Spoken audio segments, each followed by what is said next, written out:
Fuck meg. Jeg elsker fotball, så det her er right up my alley. Jeg håper de er gode i fotball. Men det er gøye profiler å følge med på da. Jeg digget serien. Veldig gøy å se sånn behind the scenes. Er du fotballinteressert? Jeg har litt konvertert. Vi nyter 2-3 episoder av Velkommen til Ulløy 2.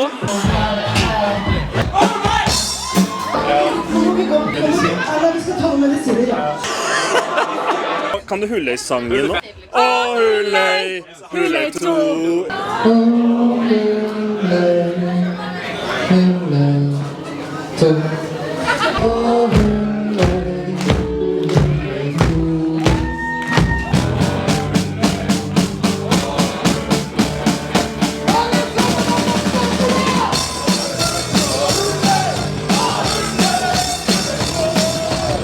Jeg elsker serien.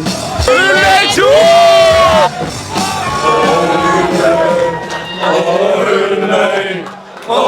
Hulløy!